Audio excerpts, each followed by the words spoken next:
Você pode abrir sua Bíblia em Josué 6. Nós estamos estudando hoje a travessia do Jordão. O pastor Márcio pregou sobre a importância, a necessidade de nos santificarmos se nós queremos ver Deus agir. Hoje, no segundo culto, eu falava sobre o que aconteceu quando eles colocam os pés nas águas e as águas param. E eles atravessam o Jordão a pé seco. E eles constroem um memorial para ensinar às próximas gerações que o Deus de milagres está agindo, está fazendo alguma coisa acontecer. E agora o povo está lá do outro lado do Jordão. Finalmente eles chegaram lá.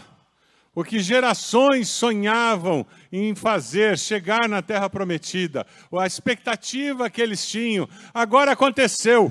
Os milagres que eles tinham experimentado, eles olhavam para trás e diziam, nosso foi um passado tremendamente abençoado por Deus. Foi um passado em que Deus se mostrou poderoso. Como nós vimos Deus agir no nosso passado. Parece algo que tem a ver com a nossa história. 60 anos vendo Deus agir e se manifestando de uma forma incrível. Eles nem precisaram da ajuda do Pedrinho, lá do Monteiro Lobato, para atravessar o Rio Jordão. Eu cresci com a coleção de Monteiro Lobato lá em casa, lendo aqueles livros. O meu livro favorito era As Caçadas de Pedrinho. Quem leu Monteiro Lobato aqui quando era criança? Já denunciou a idade. E ele tinha o pó do pirilim-pim-pim, lembra disso? E aquele pó era mágico, porque com aquele pó ele saía de um lugar e ia para o outro. O povo podia ter usado o pó do pirilim-pim-pim para atravessar o rio, né? Não precisava nem que Deus parasse a água.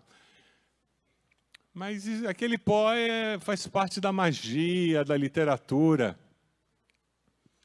Nós não estamos falando de mágica, nós estamos falando do poder do Deus sobrenatural, do Criador dos céus e da terra, do Deus todo-poderoso, onipotente, onisciente, onipresente. Nós estamos falando de um Deus que intervém na história da humanidade de uma forma inexplicável. Estamos falando do Deus do sobrenatural, agindo a favor do seu povo. Nós celebramos aqui o fato de que Deus tem agido a nosso favor. Aleluia! Nós lemos as Escrituras e lemos Josué 6 e vemos Deus agindo a favor do seu povo.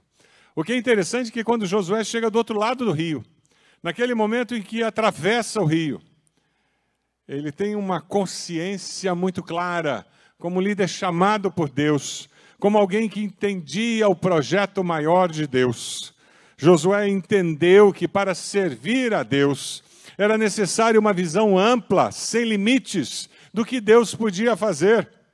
E mais, Deus entendeu que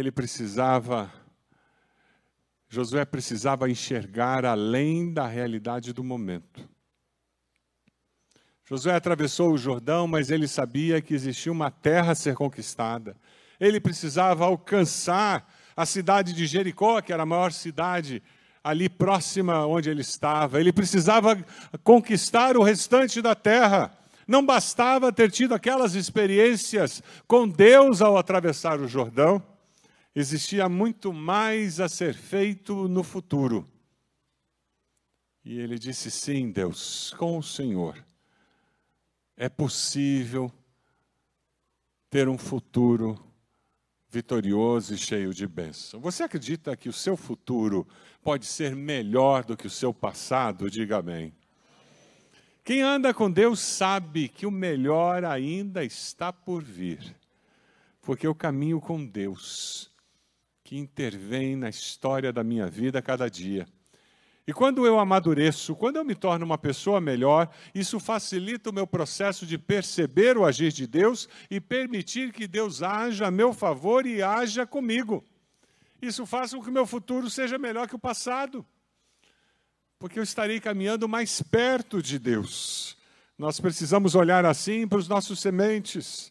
Precisamos olhar assim para aquele prédio, condomínio onde nós moramos, dizendo, Deus, o que o Senhor quer alcançar aqui? Precisamos olhar para a região metropolitana de Curitiba, olhar para o nosso estado, para o nosso país, dizendo: Deus, o que o Senhor quer fazer conosco nesse país, nesse estado, o que o Senhor quer fazer conosco e através de nós nessa região metropolitana. Um novo desafio surgiu para Josué. E hoje, quando nós encerramos as comemorações dos 60 anos, um novo desafio surge para a nossa igreja. Nós somos uma igreja viva, que faz discípulos multiplicadores, discípulos que fazem discípulos, amém? Porque nós somos assim, nós fazemos discípulos, e esses discípulos fazem discípulos, e nós comemoramos batizando tantas pessoas porque nós cremos que isso tem a ver com o nosso DNA, o nosso jeito de ser. Nós queremos deixar bem claro que queremos alcançar, sim, pessoas de Curitiba, da região metropolitana e até os confins da terra.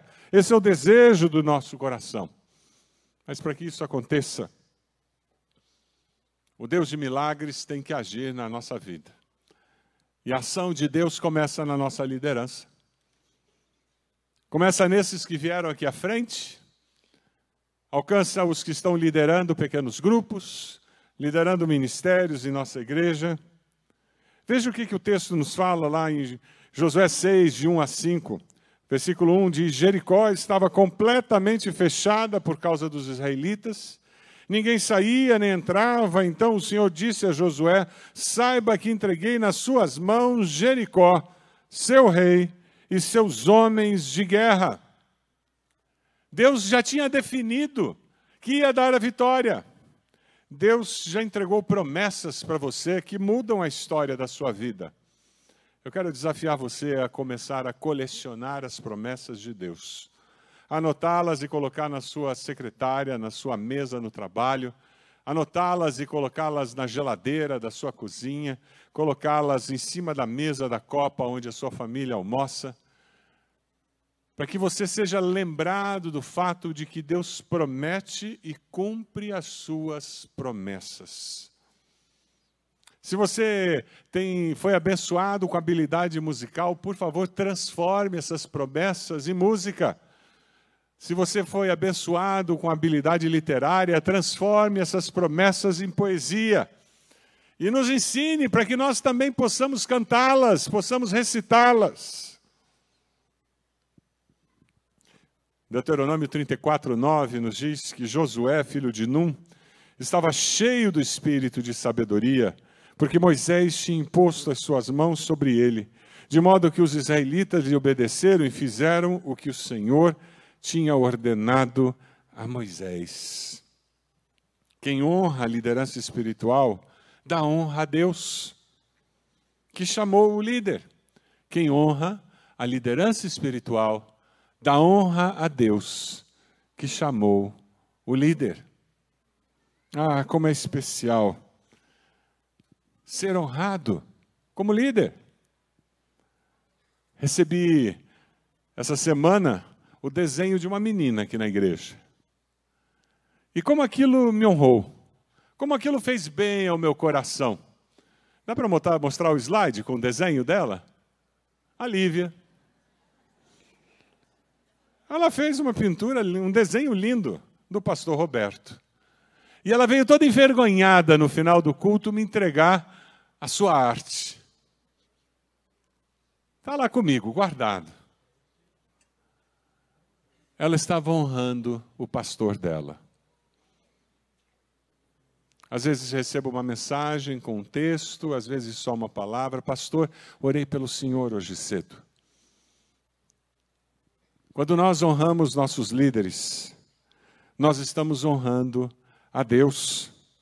Lá em Josué, capítulo 1, versículo 16, veja como aquele povo honrou a Deus, honrando Josué como líder. Então eles responderam, o povo, a Josué: tudo o que você nos ordenar faremos, e aonde quer que nos enviar, iremos. Assim como obedecemos totalmente a Moisés, também obedeceremos a você. Somente que o Senhor, o seu Deus, seja com você como foi com Moisés. Todo aquele que se rebelar contra as suas instruções e não obedecer às suas ordens, seja o que for que você lhe ordenar, será morto. Somente seja forte e corajoso. Você tem encorajado os seus líderes? Qual foi a última vez que você deu uma palavra de encorajamento para o líder do seu pequeno grupo? Aquela pessoa que lidera você no ministério? Aquela pessoa que lidera você no trabalho? Aquele professor lá na faculdade? Qual foi a última vez na escola que você deu uma palavra de encorajamento? Ah, como nós precisamos disso. Sabe, quando aquele povo enfrentou esse momento na vida deles, com essa atitude de honrar a liderança que Deus havia colocado, Deus começou a revelar-se, e Deus revelou-se para quem? Para o líder. E Deus se revela de uma maneira muito simples, porque Deus se manifesta nas coisas simples da vida. Deus olha para Josué e diz: Josué, sabe aquela cidade forte, poderosa, protegida por muralhas, tem 2 muralhas ao redor da cidade? Sabe o que você vai fazer? Pegue os sacerdotes, líderes espirituais, e vocês vão ficar andando ao redor da cidade, tocando trombetas. Só isso, mais nada. Quando chegar o momento certo, vocês darão um grito forte e o muro da cidade cairá. Deus, usando coisas simples para manifestar o milagre, o poder sobrenatural dele. Não foi assim com Moisés? Moisés, erga sua vara e diga o povo para marchar. Abrir o mar é comigo. Gideão, tem gente demais. Vão achar que vocês conseguiram vencer a batalha por causa do tamanho do exército. Vai até a beira do rio. Aqueles que se ajoelharem para beber, não vai lutar. E o exército diminuiu para 300 homens. Agora era claro, se vocês ganharem a guerra, só tem um jeito: Deus estava nesse negócio. Na simplicidade do passo de fé, nós encontramos o mover sobrenatural de Deus. Por favor, não complique a vida cristã, criando ritos, rotinas, criando processos espirituais elaborados e sofisticados, planos mirabolantes para conquistar algum espaço sideral da fé.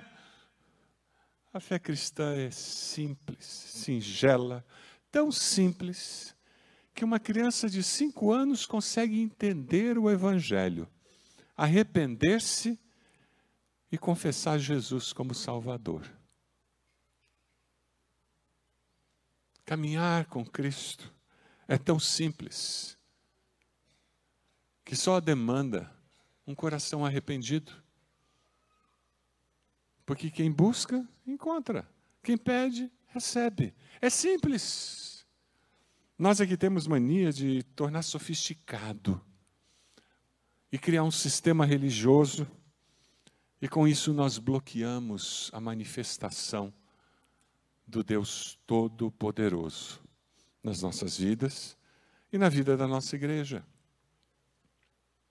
Sabe, o Deus de milagres, o que Ele procura é um coração obediente, um coração que de maneira singela se volta para Ele e diz: tá bom, Senhor, o Senhor escolheu aquela pessoa para liderar, eu vou aceitar essa liderança. Tá bom, Senhor, a Tua palavra é isso, eu vou cumprir. Tá bom, Senhor, eu quero simplesmente obedecer ao Senhor. O Deus de milagres constrói o futuro com pessoas obedientes a Ele. Você tem um coração obediente? Você tem uma disposição para obedecer? Quando você lê a sua palavra, quando você ouve uma mensagem, existe uma predisposição no seu coração para ouvir e obedecer ao que o Senhor falou? A palavra do Senhor nos diz, lá no capítulo 6, versículo 8, quando José terminou de falar ao povo, os 7 sacerdotes que levavam suas trombetas perante o Senhor saíram à frente, tocando as trombetas. A arca da aliança, atrás. Os soldados armados marchavam à frente dos sacerdotes que tocavam as trombetas, e o restante seguia a arca, quando todo o tempo tocavam as trombetas. Mas Josué disse ao povo: não deem um brado de guerra, não levantem a voz, não digam palavra alguma, até o dia em que eu ordenar, então vocês gritarão. Assim se fez. A arca do Senhor rodeou a cidade, dando volta em torno dela. Imagine o primeiro dia, e eles deram volta em torno da cidade, o segundo dia, o terceiro dia, o quarto dia.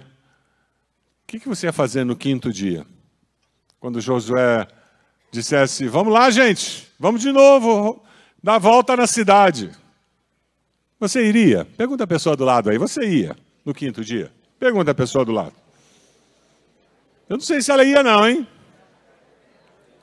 Gente, não aconteceu nada, Josué está delirando. Moisés levantou a vara e o mar abriu. Tá, demorou um pouquinho lá com os sacerdotes. Eles colocaram o pé na água e a água rolou, rolou. Eram 30 quilômetros de água que tinha que passar ali. Demorou para parar de vir água do Rio Jordão, mas parou. Agora, já faz 5 dias nessa história e fica dando voltas. Parece coreografia, gente. Para com isso. Até quando?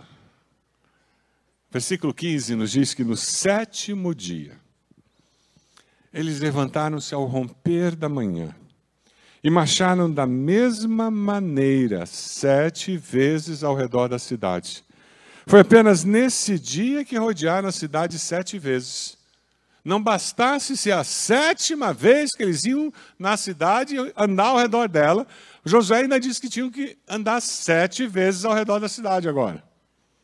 E na 7ª vez, quando os sacerdotes deram toque da trombeta, Josué ordenou ao povo: gritem, o Senhor entregou a cidade a vocês. A cidade com tudo que nela existe será consagrada ao Senhor para destruição. Somente a prostituta Raabe e todos que estão com ela em sua casa serão poupadas, pois ela escondeu os espiões que enviamos. O desafio é consagrar ao Senhor e não desobedecer nesses processos da vida. A vida é feita de processos. A vida não funciona com micro-ondas. A vida não é como miojo, que você destampa, põe água quente, fecha. 2 minutos está aquela delícia pronta. Depois de 10 horas de jejum, miojo parece bom.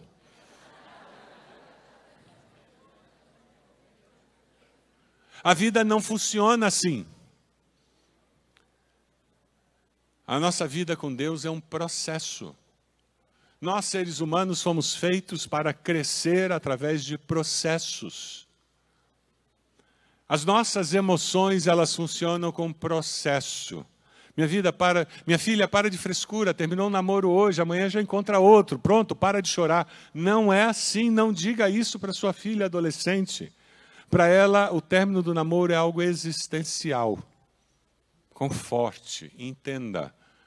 Dê tempo para ela viver aquele processo de luto, de ter terminado o namoro, e daqui a 3 dias ela vai estar falando de um garoto lindo que tem na turma.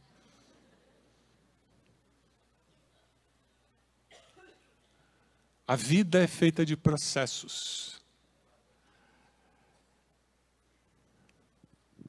O Deus de milagres manifestou o seu poder de uma forma incrível, porque eles obedeceram.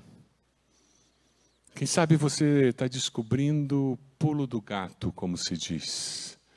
Quem sabe hoje à noite você está descobrindo a grande razão porque o poder de Deus não tem se manifestado na sua família.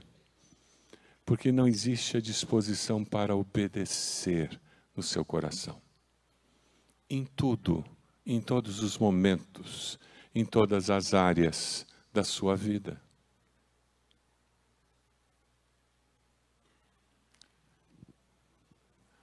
O coração obediente ele descobre onde bate o coração de Deus.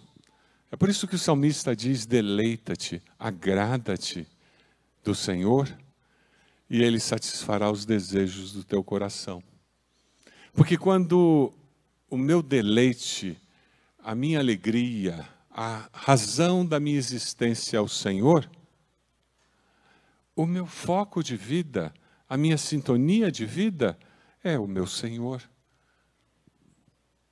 Ele vai satisfazer os desejos do meu coração, porque os desejos do meu coração estarão sintonizados com os desejos do coração do Senhor. Quando nós começamos a sintonizar com os desejos do coração do Senhor, o poder do Senhor se manifesta. E os milagres começam a acontecer. Não é mágica, não. É intervenção sobrenatural do Deus Todo-Poderoso no mundo natural onde nós vivemos. Você acredita que preso pode se converter e mudar de vida? Pergunta a pessoa do lado. Você acredita mesmo que preso muda de vida? Vai lá, fala a verdade. Tem gente que acha que bandido bom é bandido morto. Mas se eu acredito que bandido bom é bandido morto, eu tenho que tocar fogo em penitenciária. Eu não tenho que fazer ministério em penitenciária. Dá uma olhadinha aqui para ver o que aconteceu hoje à tarde, no final da tarde, na penitenciária. Veja um vídeo aqui que vai ser passado. Em Cristo Jesus, como teu único e suficiente Salvador, acredita? Baseado na tua pública profissão de fé, diante de todos que aqui estão. Eu, como ministro do Evangelho, eu batizo você em nome do Pai, em nome do Filho e em nome do Espírito Santo. Amém? Foi bom.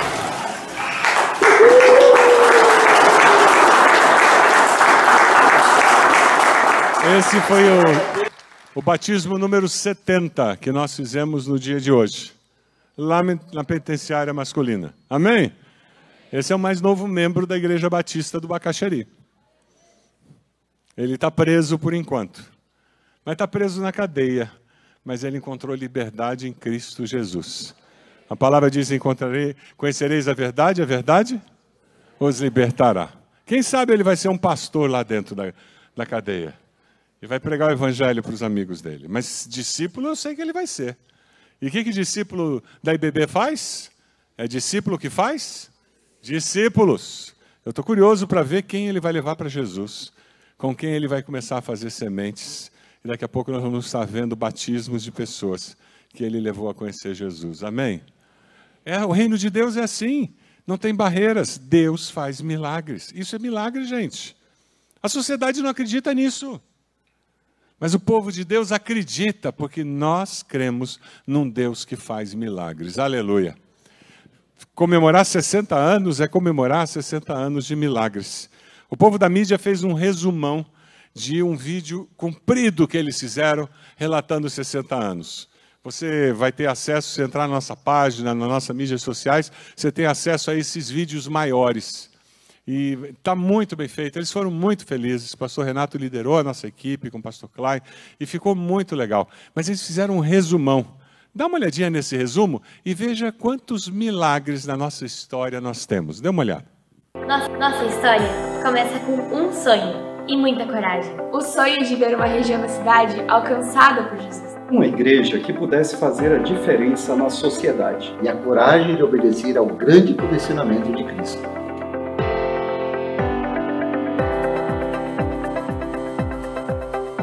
Em 1950, um pequeno grupo de irmãos e irmãs, membros da primeira Igreja Batista de Curitiba, foram desafiados a implantar um trabalho evangelístico no bairro Bacaxeri. Não havia estrutura nem membros, apenas o desejo de fazer Jesus ser conhecido e adorado naquele lugar. A minha mãe conheceu o missionário Aben Oliver em Paranaguá, e um dia o missionário Aben Oliver chegou na nossa casa convidando a minha mãe Jamile Caruta da Silva para começar um trabalho com crianças na igreja, e ela aceitou prontamente. Começou humildemente, mas logo o povo gostava muito da escola dominical e que Deus vos abençoe ricamente, algo do meu coração. E assim foi o início da Congregação Batista do Bacaxeri. Apesar das dificuldades da época e da escassez de recurso, aquele grupo, movidos pelo Espírito Santo de Deus, pregando o Evangelho da Verdade com muito amor por cada vida, foram somando mais e mais membros e evidenciando famílias sendo transformadas pela graça de Deus. A nossa família chegou aqui em Curitiba em 1968. No primeiro domingo, nós viemos procurar a Igreja Batista do bairro. Encontramos a Igreja Batista do Bacaxeri e nunca mais deixamos de estar presente na Igreja Batista do Bacaxeri. A Igreja Batista faz parte da nossa história como família e da minha história como pessoa. Perseverante no propósito, após 9 anos, nasce uma nova igreja, a Igreja Batista do Bacaxeri, um lugar de fé, esperança e amor.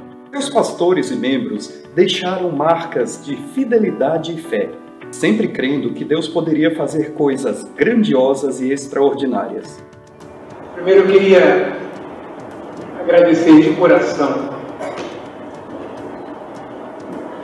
o fato de vocês estarem aqui essa noite comigo. É uma noite muito especial. Pastor Avelino é meu segundo pai e tenho uma consideração muito grande com ele. Foi quem me enviou para Curitiba. Eu saí com 21 anos de idade, foi quando meu pai me autorizou a sair da roça para estudar. Aí fui para Cianorte. Aí foi quando o pastor Avelino assumiu em 66 a Igreja Batista em Cianorte e ele me enviou para o Instituto Bíblico Abediter, aqui em Curitiba. Foi quando tudo se iniciou e marcou muito a minha vida. Que Deus seja glorificado na vida de cada um de nós. Amém? Amém? Em 1988, a igreja passa por um processo de sucessão pastoral. O jovem pastor que estava nos Estados Unidos fazendo doutorado é indicado. Não foi fácil a comissão apresentar o nome dele, porque ele era pouco conhecido na igreja. Quando eu estava na convenção em Brasília, encontrei o pastor Samuel Mitch e ele é que deu apoio, reforço para que realmente a gente convidasse o pastor Silvado para vir à nossa igreja. E ao longo desses anos a igreja realmente, sob a liderança dele, cresceu muito. Nossa igreja Batista do Bacaxeri, ali na Gago Coutinho, ela chegou uma época que ela cresceu muito com a vinda do pastor Roberto Silvato. Então tínhamos 2 cultos pela manhã e 2 cultos à noite. E não havia mais espaço. Aí começaram a procurar um imóvel que coubesse mais pessoas. E aí foi um desafio muito grande que encontraram. Realmente nós não tínhamos dinheiro para a aquisição. Foi dado os 2 prédios ali na Gago Coutinho, mas já não tinha mais condições da gente ficar ali. Após muitos milagres e ofertas expressivas e sacrificiais de cada membro, a IPB passou a ter um novo endereço, Rua Amazonas de Souza Azevedo 134. Um lugar enorme para a época, mas cada metro quadrado era uma expressão de dedicação e fé em um futuro no qual Deus cumpriria sua obra. E lembro bem quando a gente deu a propriedade, mas tínhamos que dar um sinal de R$40 mil. Numa semana foi arrecadado isso entre os irmãos para dar o sinal de negócio. E foi uma prova assim de que o coração dos membros estavam realmente na obra do Senhor. A gente vai aprendendo pela fé, né? Porque pela fé quanta coisa que a gente consegue. Mas a igreja toda ficou muito feliz, foi um desafio grande alcançado a compra desse imóvel. Nosso coração se enche de alegria ao olharmos a história da IBB, porque sabemos que muitas pessoas se doaram, amaram a Jesus, sonharam e desejaram uma igreja forte, que pregasse o Evangelho de Jesus com seriedade, com muito amor e compaixão ao próximo. Com a graça de Deus, chegamos aonde estamos hoje.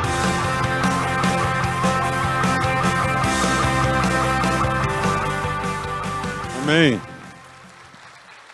Amém. 60 anos de milagres. O Deus de milagres constrói o futuro. Ele constrói o futuro com intervenções sobrenaturais na história humana. Essa é a nossa história e essa continuará sendo a nossa história.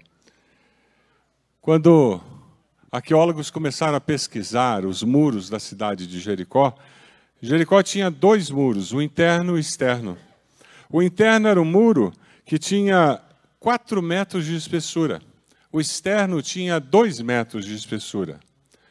Porque eram muros largos, eles construíam casas em cima. E as pessoas moravam no alto do muro. O muro externo tinha 9 metros de altura. A história do relato bíblico nos fala de Raabe, que ajudou os espiões, protegeu-os, e ela com isso conseguiu ser liberta antes da destruição. O interessante é porque os muros caíram. E a cidade foi invadida, foi destruída. Mas o muro onde estava a casa de Raabe não caiu. Curioso, né? Coincidência. Bem o muro onde estava a casa de Raabe, com a sua família. E ela foi salva daquela tragédia que aconteceu. Raabe era uma prostituta que conheceu o Deus Todo-Poderoso. E aqui nós temos uma ilustração muito clara e muito forte do que é graça a favor de Deus. Nós vimos um preso que se arrependeu, confessou seus pecados, aceitou Jesus e foi batizado. No relato bíblico nós temos uma prostituta que conhece o povo de Deus, conhece o Deus do seu povo. Essa prostituta participa do processo da conquista de Jericó. E pasmem, ela está na genealogia do seu Salvador e do meu Salvador. O nome disso é graça, favor imerecido. É assim que Deus olha para você e para mim. Deus nos alcança, Ele vê o potencial que nós temos quando nos arrependemos dos nossos pecados, quando decidimos obedecer e decidimos experimentar os milagres de Deus na nossa vida. Deus fez um milagre na vida e na família de Raabe. Deus quer fazer um milagre na sua vida e na família de Raabe, na sua família. Deus quer fazer um milagre na minha vida. Deus quer fazer um milagre na nossa igreja, no futuro da nossa igreja. Quando você olha para o futuro da nossa igreja, nós precisamos olhar com expectativa do mover de Deus. O que será que acontecerá conosco? E que nós estaremos aqui comentando daqui a 5 anos.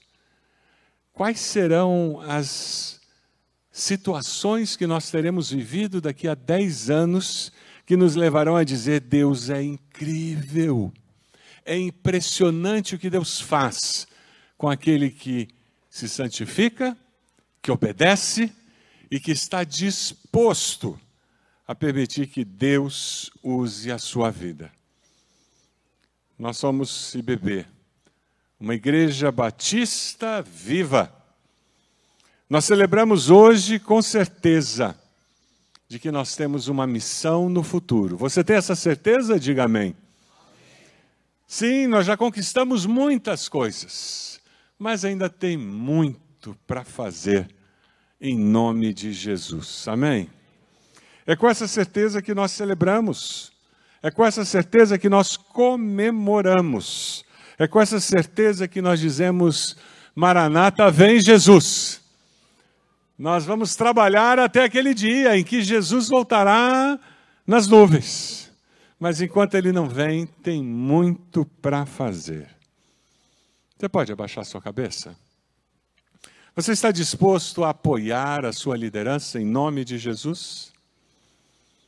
E dizer: eu quero ser usado por Deus para abençoar a minha igreja.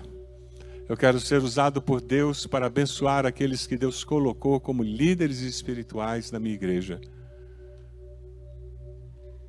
Quem são os líderes espirituais que Deus colocou na sua vida, na sua igreja? Ore por eles nesse momento. Diga o nome deles para o Senhor. e peça a bênção do Senhor sobre a vida de cada um deles.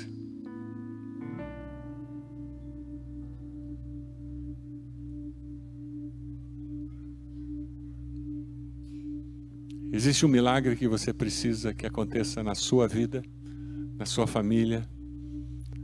Coloque isso diante do Senhor e diga: Deus, eu já tentei tantas soluções, eu já tentei fazer tantas coisas, Deus, eu não consegui.